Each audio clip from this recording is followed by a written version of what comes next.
watching Shalom TV, celebrating Jewish culture. Funding for Shalom TV has been provided by the following: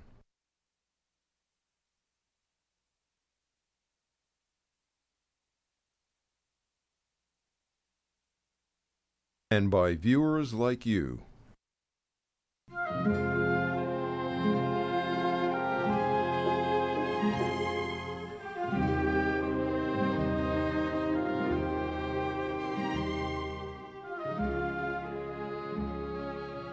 Welcome to another in our series, Jewish 101, a program for anyone interested in all things Jewish.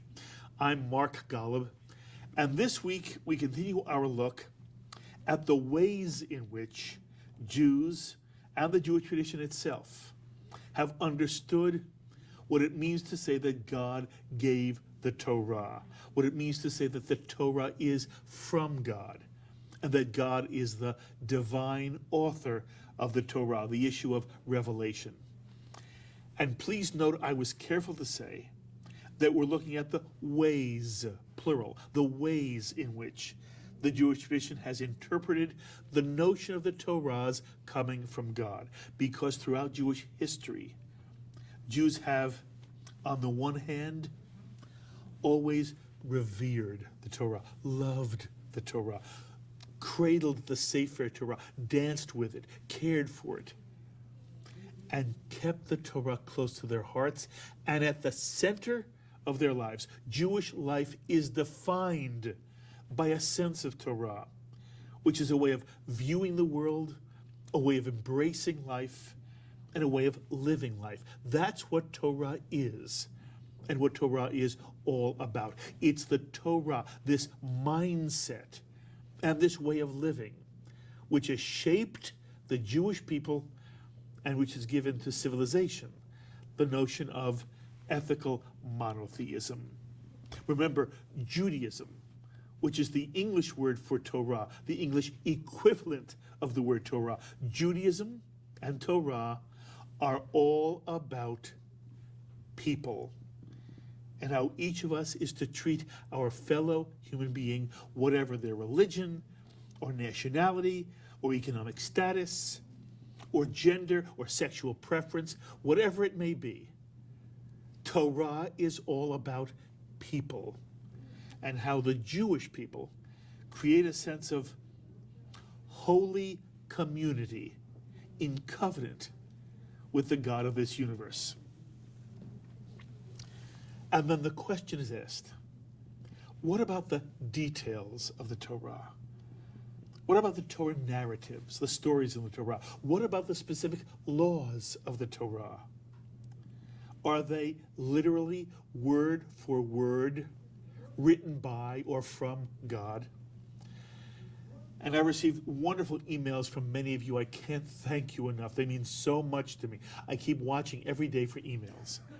And I received a lovely email from an Orthodox Jew who wrote how he has always been taught that there is only one understanding of Torah, namely that it is literally the Word of God, the will of God, and that his understanding is that throughout Jewish history, Jews have always understood this to be what is meant by divine authorship of the Torah. And what I've tried to explain over the course of these past few times together is that while many Orthodox Jews are committed to this understanding of the Torah, this is not the only way in which Jews and even the Jewish tradition have understood what the Torah is and how it came to be. And it's crucial that each one of you find an explanation or an articulation, a metaphor for the events at Sinai that resonates within you. If the literal story works for you, then for you it's true. But if the literal story does not resonate, if you understand it to be in some way poetic, symbolic, metaphoric, understand that there are other ways Jews have explained how the Torah came to be, and why it is true that the Torah does come from God, even if Sinai is not a literal account of events. And the theme I've been sharing with you over these past times is this notion that the Jewish people collectively at Sinai experienced in their own lives what many peoples experience and what individuals also experience.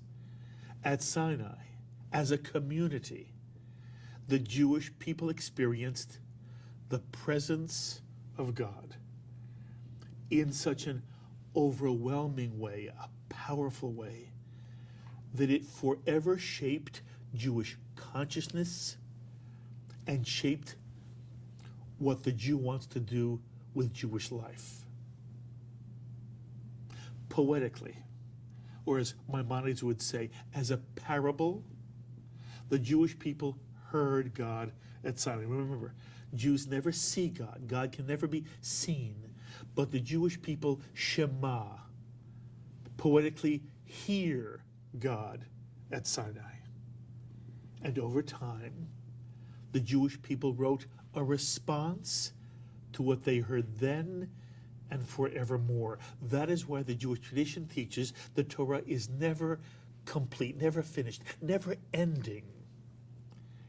It's why on Simchat Torah, we do not finish the year's reading the Torah without rolling the scroll back to Genesis and beginning all over again. One is always beginning the Torah, always learning Torah, always understanding more Torah, understanding Torah anew. That is the genius of Midrash, the rabbinic interpretation of the Torah text, so that it's never the literal text that reveals the word of God or the will of God or the command of God.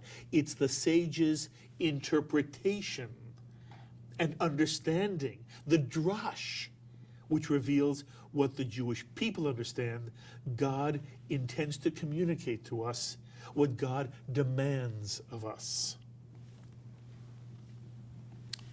And that's why I offered a way of understanding how this process works by talking about the ability each of you have if you love someone, especially if you're a husband or wife, for each of you to go into a private, separate room and write out a list of, say, 10 things you know your husband or wife, your beloved, would want you to do and not do in terms of the integrity of your relationship.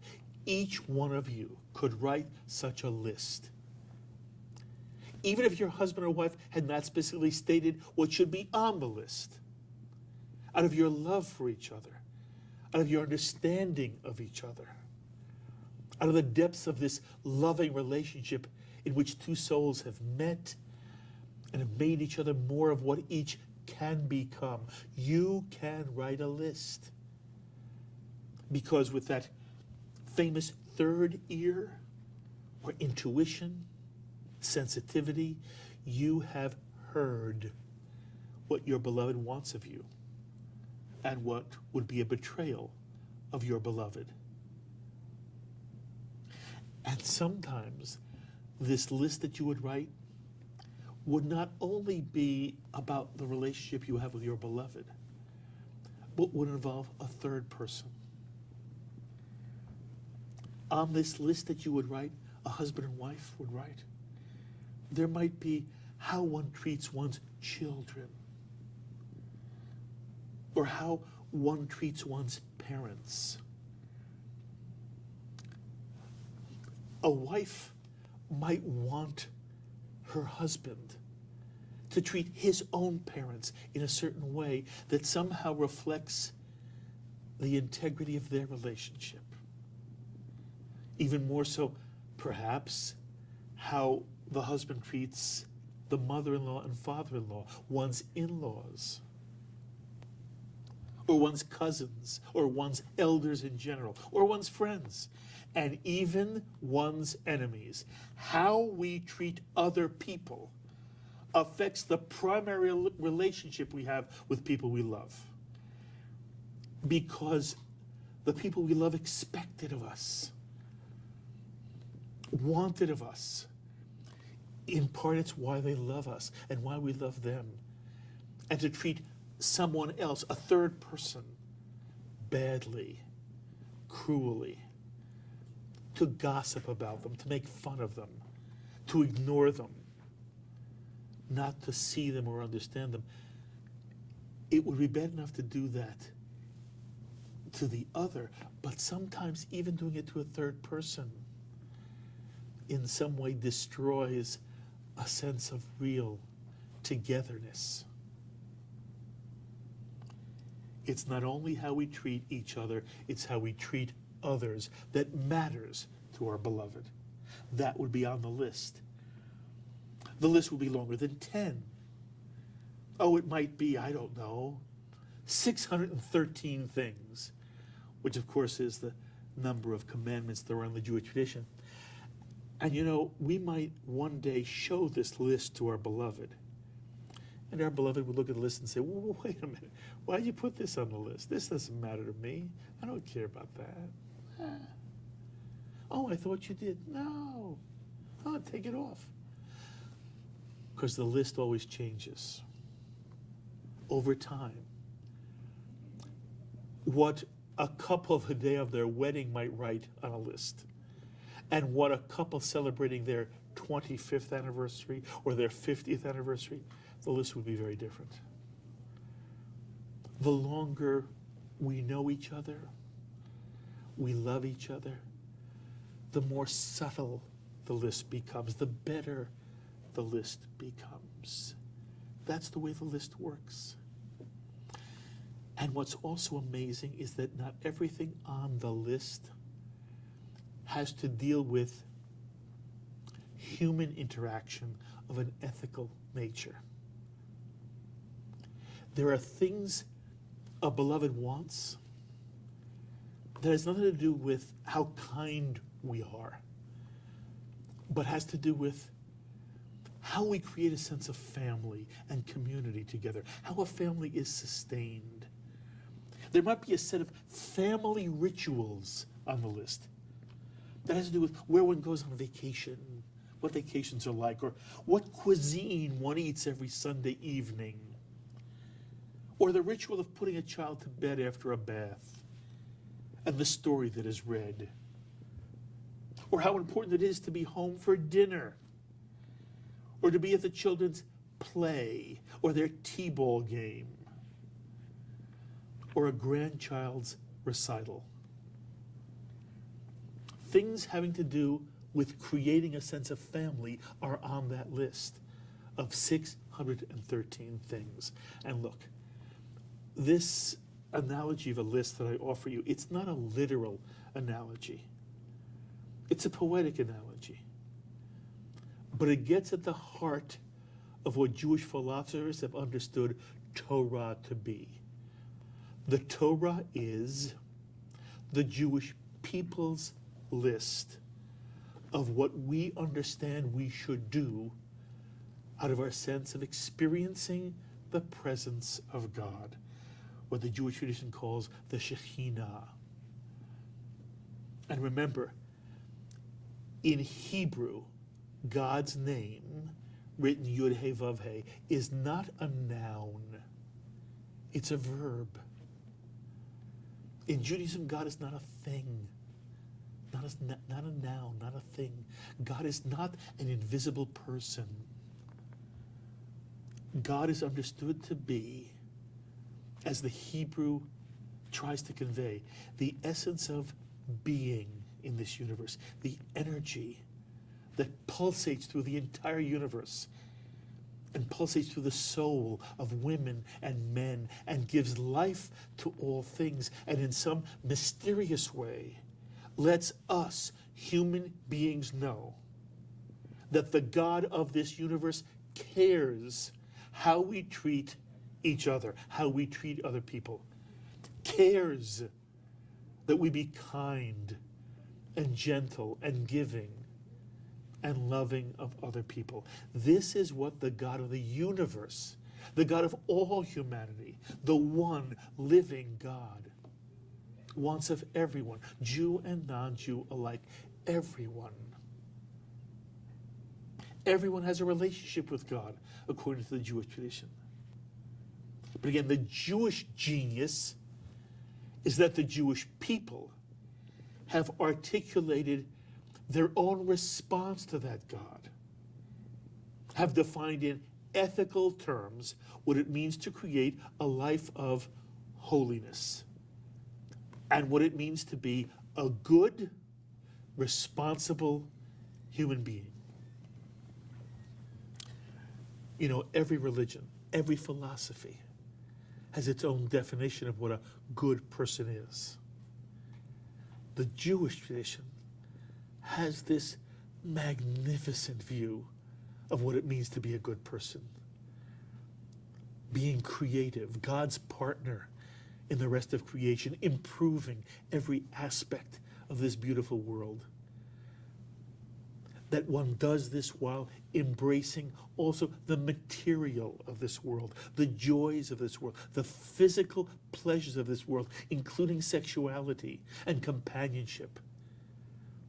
Placing harmony in the home, what's called shalom bayit, harmony in the home, at the center of family life. And then a zest for life, the laughter and the joy of life, the laughter and joy of family, of the Shabbat table. That's at the essence, at the core of Jewishness. While at the same time, reminding us that every one of us must always be one's brother's keeper, guardian, engaged in milut chasadim, acts of loving kindness, and tzedakah, acts of righteousness that uplift any other human being in need, enjoying life responsibly, while always making life the priority. That is what it means to be a good person in the Jewish tradition. And the Torah, both the written 5 books of Moses, and even more so, the oral Torah, the Torah Shebe'al Peh, the rabbinic interpretation of the Torah, the Mishnah, the Gemara, which make up the Talmud, and all of the Midrash, the oral Torah, as well as the written Torah, is the Jewish people's response to the presence of God, first sensed in community, in a covenanted community at Sinai. So the Torah is the Jewish people's list in response to their experience of God at Sinai and then throughout history. And this is another way of understanding how the Torah is indeed from God and divine. The list one would make for one's beloved comes from the beloved. In this explanation, the Torah, as a response to God, only comes out of the experience of God. But it always is rewritten and gets better and better. And you know, someone else asked me in an email, what about the laws of the Torah which do not seem to have any rationale or any explanation? You know, in the Jewish tradition, the laws of the Torah are either called mishpatim, laws and judgments, or chukim, which are also laws or rules, but they're different. Mishpatim always have some kind of explanation. You can rationally deduce a mishpat. But a chok is a law that does not seem to have any logical explanation to it. Although, believe me, in the Jewish tradition, one always tries to find a reason for any law, whether it's a mishpat or a chok. But the chukim, these laws that do not seem to have any explicit or immediate reason, are what is often called the ritual laws. And sometimes the mishpatim are called the laws between man and the Chukim are called laws between man and God. But examples, and again, the individual who wrote me this email asks me, how does my articulation of this list fit with the fact that there are these chukim in the Torah? Why are we not to eat fish that have no scales? The Torah says you cannot eat any fish unless it has both fins and scales. So why can't we eat a fish without scales? Or the Torah says one may not wear a garment that has both wool and linen in it. Why? And the individual who wrote me suggests that my list is rational. Well, there are many things in the Torah which are not rational. And in terms of the way the Torah would be studied, I should say, in an academic setting, not in a Jewish religious setting, in an academic setting, one would understand that there are two things going on with this Jewish list of 613 commandments derived from the Torah. The most important are the ones between human beings, what we call ethics, how one treats another human being. What the writer of this email would say is a rational, understandable law. But then there's also laws between what the Jewish tradition calls man and God, which are also called ritual laws, like the laws of kashrut, what a Jew, which foods, what animals a Jew may or may not eat, or the laws of shatnes, which forbid one from wearing a garment with wool and linen or mixed fibers. And the answer would be that many of the laws of the Torah are laws which enable the Jewish people to create a community together. They're laws about creating community. And that the Torah is not only about how do Jews treat other people, but how do Jews create a sense of community, a holy community, that will live generation to generation over time, so that the values of the Jewish tradition, especially the ethical values, which are always supreme, the Torah is always about people. How is there a community able to sustain itself from generation to generation? And the only way a community sustains itself is by shared activities, shared, quote, rituals. And from an Orthodox perspective, the rituals are from God as well. That there's a God who cares whether a Jew eats pork or not. And at the same time, there are other Jews who would say that while it is one of the most powerful ways to create a sense of Jewish community, namely eating together, styles of eating is the primary social activity that bonds a community together. Whom you eat with determines who you live with. As the laws of kashrut, as for example the law of circumcision, Brit Milah, and of course the Shabbat. All are these extraordinary ways of creating a sense of community. And that the list that I would create for my beloved might have in it as well these kind of family creating do's and don'ts.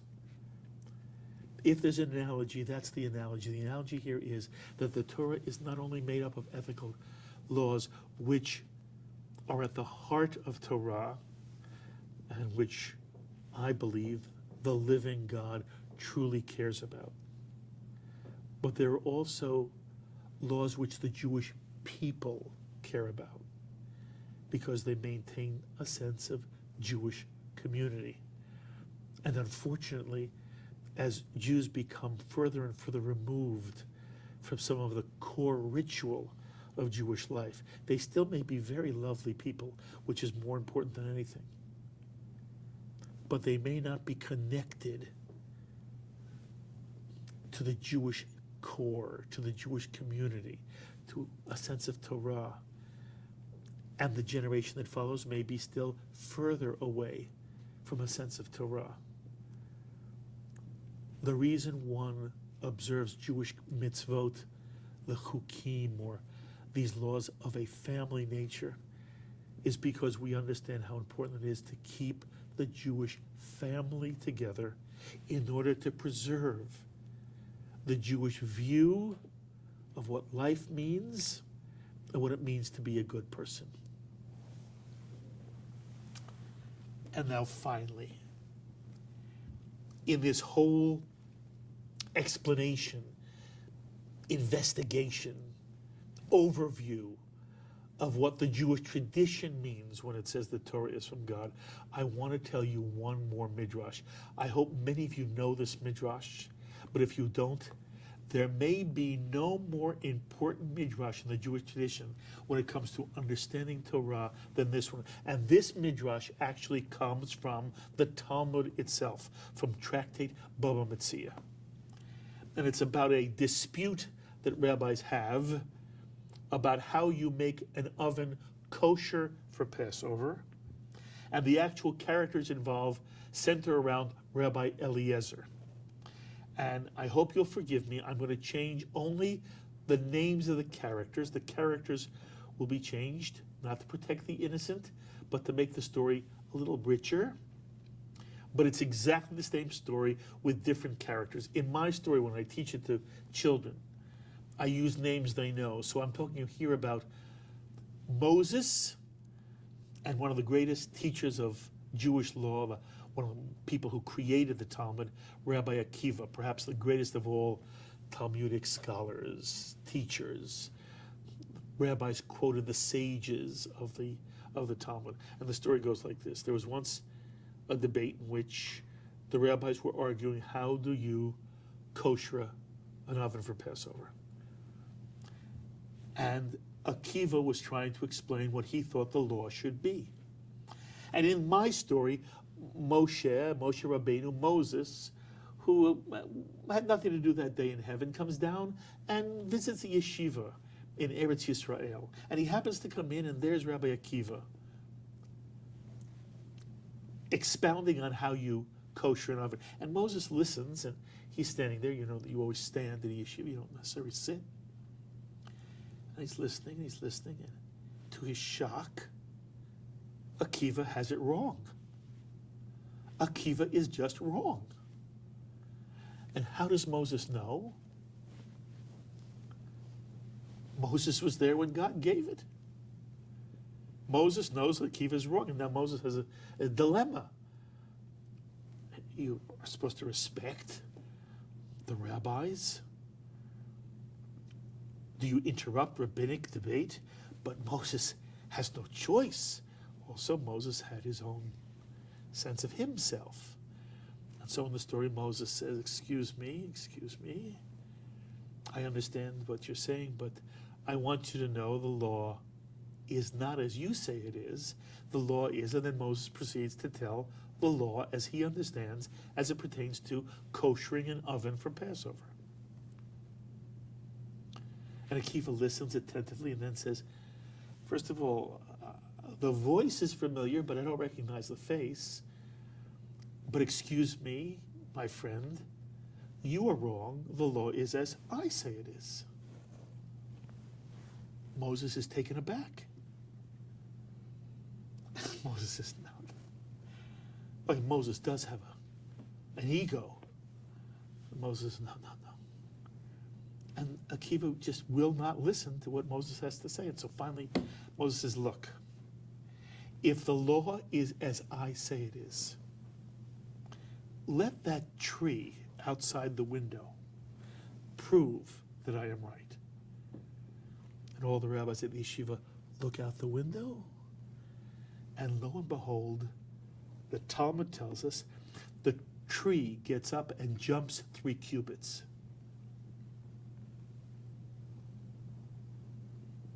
And Akiva says, who learns anything from a tree? Moses is okay. If the law is as I say it is, let the brook that's running now by the tree prove that I am right. All the rabbis look out the window, and the brook running by the tree turns around and runs upstream. And the Akiva says, who learns anything from a brook? And Moses says, if the law is as I say it is, let the walls of this yeshiva, the schoolhouse, prove that I am right. And lo and behold, the walls start to fall. And one of the other rabbis jumps up and says, rabbis would debate a point of law and you dare fall on them? And immediately the walls stop falling. But out of respect to Moses, they remain slanted to this day if you ever visit Israel. You might walk into that yeshiva, slanted walls. That was where it happened. And now Moses has had it. And so Moses is going to pull out the last stop. And Moses says, if the law is as I say it is, let a voice from heaven come and say so.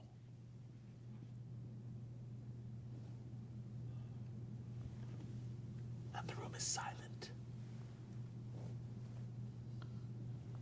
And sure enough, a voice from heaven, a bat kol, a voice from heaven comes and says, what do you haken, Moses? The law is as he says it is.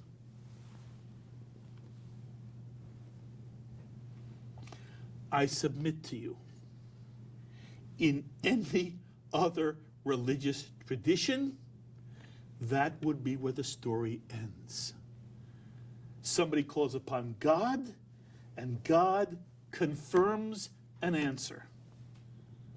Confirms, affirms, gives an answer, end of discussion. In any other religious tradition, that's where the story would end. It's not where the Jewish story ends. Because in the Midrash of Talmud Baba Metzia, Akiva rises to his entire 4'8" and raises his hand to heavens and says, who asked you? You butt out. And then, as only a Jew would do, Akiva quotes Torah to God. He goes to the book of Deuteronomy, chapter 30, verse 12, and this is what Rabbi Akiva says to God. He quotes the Torah. Lo bashamayim hi. By the way, I'm going to chant it for you. It's such a great passage. Let me chant Torah. Normally, incidentally, I do not teach with the yarmulke on. Some people write me, why don't I wear a yarmulke when I teach Torah? And it's because in this setting it is more of an academic nature than a synagogue nature. But if I'm going to chant Torah to you, I would like to wear a yarmulke. So here is what the Torah says. Lo bashamayim hi. Lemor mi ya'alelanu hashamayma v'yikacheha lanu. Akiva says, the Torah is not in heaven, that thou shouldest say, who shall go up for us to heaven and bring it unto us? Vayashmienu ota v'na'asena, and make us to hear it, that we may do it. Then verse 13. Velo me'ever layam he, neither is it beyond the sea. Lemor, that thou shouldest say, mi avar lanu el ever hayam v'yikacheha lanu v'yashmienu ota v'na'asena. Who shall go over the sea for us and bring it unto us and make us to hear it, that we may do it? Ki karov elecha hadivar me'od, but the word is very nigh unto thee, very much close to thee. Beficha uvilvavcha la'asoto, in thy mouth and in thy heart, that thou mayest do it. Lo bashamayim he. The Torah is not in heaven. That's the point of the Talmudic Midrash. the Talmudic Midrash.